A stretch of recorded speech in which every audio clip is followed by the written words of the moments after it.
Conheça a Fernanda. Ela é coordenadora de trade marketing de uma grande indústria de alimentos e bebidas. Sua equipe utilizava diversos canais para reportar as informações da operação. Fernanda perdia horas e horas consolidando esses dados. Quando achava que tudo estava pronto, o relatório já não condizia com a realidade do PDV. Nessa altura do campeonato, não havia mais tempo para evitar o seu maior pesadelo, a ruptura. Calcular o ROI com precisão, um sonho da coordenadora. Já o Marcos, colega da Fernanda, também sofria com alguns pesadelos do PDV. O supervisor de merchandising convivia com a dificuldade de monitorar sua equipe de campo e comprovar suas visitas. Planejar a rota de centenas de promotores era uma tarefa impossível.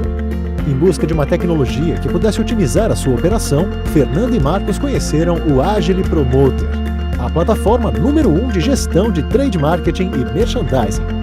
Com o Agile Promoter, as equipes de campo se transformam em verdadeiros agentes da informação, coletando dados precisos por meio do smartphone. No sistema web, essas informações ganham vida no dashboard e chegam aos gestores de forma clara e objetiva, tudo em tempo real. Não há margem de erro. O gestor sempre toma a melhor decisão. O responsável pela operação ainda pode contar com a personalização de formulários dinâmicos para a coleta de dados em campo, geração de alertas para a área comercial e outros decisores, e construção de análises gráficas e relatórios consolidados através de OLAP BI.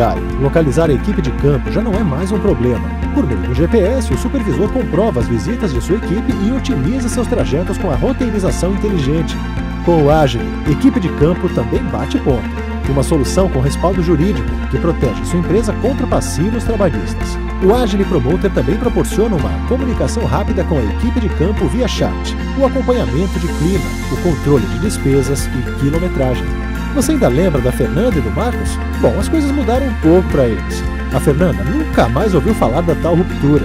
E agora, gaba-se perante a mesa da diretoria.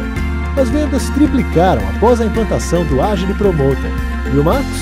O Marcos dorme tranquilo, pois sabe que sua equipe está no lugar certo e na hora combinada. Saiba mais sobre o Agile Promoter e retome o controle de sua operação.